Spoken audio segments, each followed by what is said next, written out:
Queridos amigos, yo me llamo Alberto y quisiera compartir con ustedes la palabra de Dios. En este tiempo terrible que nos toca vivir, tenemos una guerra acá en Europa, tenemos una carestía en todas partes del mundo, tenemos una pandemia en todo el mundo y sé que hay dificultades de todo tipo, pero quería animarlos a leer la Biblia, quería animarlos a escuchar la palabra de Dios, quería animarlos a pensar que no está perdido todas las cosas, sino no está todo perdido, sino que hay una esperanza. Y esa esperanza se llama Jesucristo. Y por eso quiero compartir con ustedes algunas enseñanzas del Señor Jesucristo.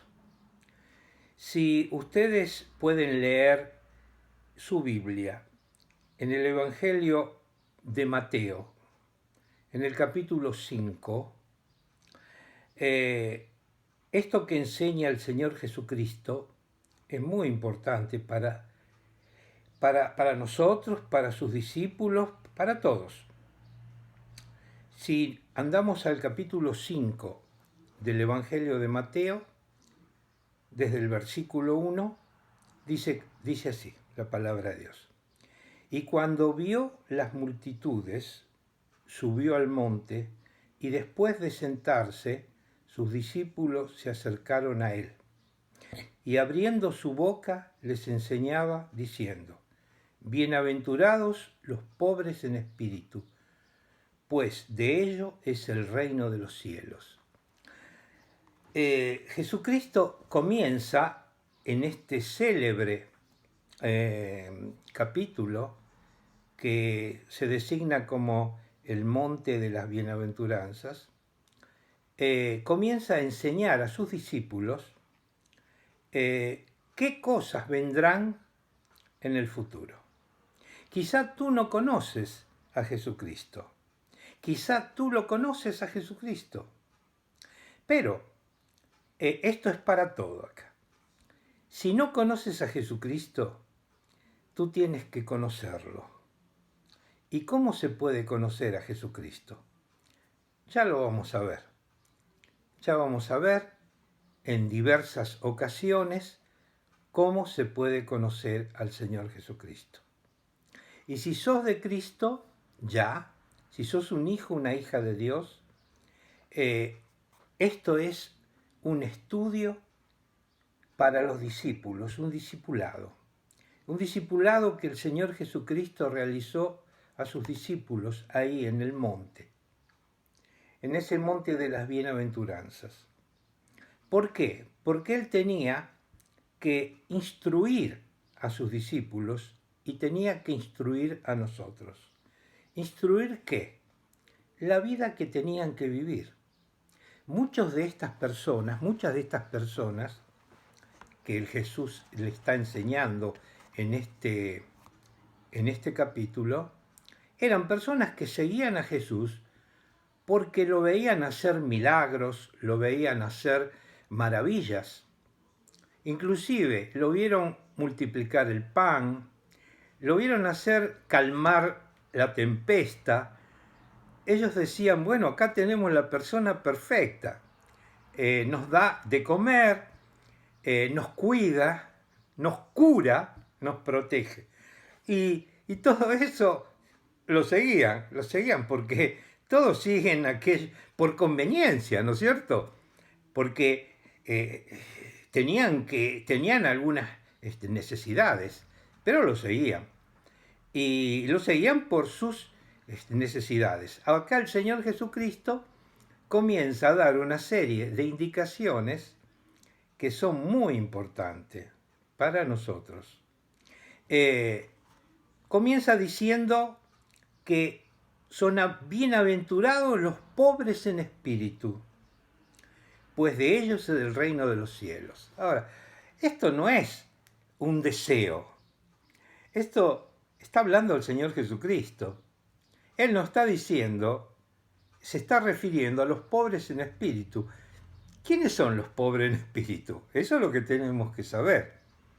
¿Se está dirigiendo a las personas pobres que no tienen nada?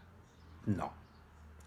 ¿Se está dirigiendo a las personas que no, digamos, que no tienen riquezas en el mundo? No. Está hablando del espíritu, pobres en espíritu. ¿Cuántas veces nosotros vemos tanta gente que son pobres, pero no de espíritu? Son pobres y luchan contra la pobreza, luchan contra los ricos, son pobres, pero ellos no son pobres en espíritu. ¿Quién es un pobre en espíritu? Un pobre en espíritu es aquel que sabe que no tiene nada. Y todos me dirán, bueno, yo no tengo casa, soy pobre en espíritu. No, yo no tengo auto, soy pobre en espíritu. No, yo no tengo dinero en el banco, soy pobre en espíritu. No. Tú puedes saber toda la riqueza del mundo, pero puedes ser un pobre en espíritu. ¿Y cómo se es pobre en espíritu? Se es pobre en el espíritu cuando uno comprende que todo lo que tiene no es de uno. Si tú tienes algo, tú me puedes decir, me lo gané porque yo hice esto, aquello, yo me ocupé. Y lamentablemente, para ti, te debo decir que la Biblia no habla de eso. Todo lo da el Señor. Todo lo da el Señor. Todo. No hay nada que tengamos que no lo dio el Señor. Y me podés decir, aún los incrédulos tienen cosas que se las dio Dios. Sí. ¿Por qué? Es muy fácil. Cuando tú siembras el campo y recoges lo que sembraste, es para todos, pero viene de Dios. La única diferencia es que un pobre de espíritu dice, me lo dio Dios. Y un no pobre en espíritu dice, me lo gané yo. Entonces, ¿quién es el pobre de espíritu? El que sabe que todo lo que tiene no es de él, es todo de Dios. Y si tú has comprendido esto, y todo lo que tú tienes y todo lo que yo tengo es de Dios, quiere decir que nosotros no tenemos nada.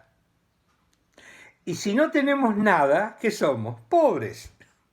Entonces, un pobre en espíritu es aquel que pone todo en manos de Dios y dice, Señor, esto tú me lo diste, es tuyo. Yo lo puedo usar, sí, lo puedo usar. Puedo comer, puedo beber, puedo usar todas las cosas, pero no soy yo, es el Señor que me lo dio. Y alguno puede decir, pero yo me lo gané. Si vos te lo ganaste porque Dios te dio la salud, porque te dio el empleo, porque te dio las posibilidades. Si no era Dios que te la daba, no tenías nada.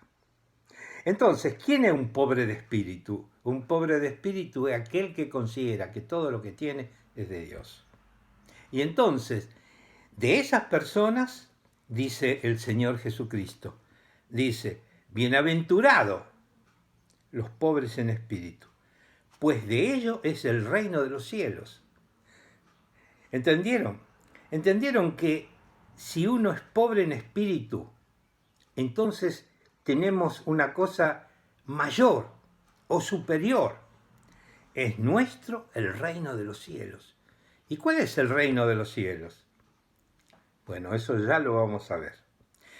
Y si tú que me estás escuchando todavía no conoces a Cristo, tú debes saber que hay un Señor y un Salvador, que es el Hijo del Padre Celeste. que se llama Jesucristo y Él vino a la tierra, murió por nosotros, por todos los hombres y mujeres del mundo. Ofreció su sangre preciosa en el tabernáculo real del cielo para la eterna redención. Si tú crees en el Señor Jesucristo, la palabra de Dios dice, serás salvo. Y si sos salvo, sos un hijo de Dios. Bueno, queridos amigos, si ustedes me están viendo en distintas partes del mundo, porque yo voy a meter este video en las redes, y de donde me estén viendo, se podrán comunicar conmigo. Yo les daré un email que me podrán escribir si tienen alguna cosa, alguna consulta para hacer, o si quieren que oremos. Yo soy el pastor de una iglesia que está en Udine, en Italia, que se llama Asamblea Bíblica Cristiana, y bueno, compartiremos los pedidos de oración con todos nuestros hermanos. Bueno, un fuerte abrazo, que Dios los bendiga.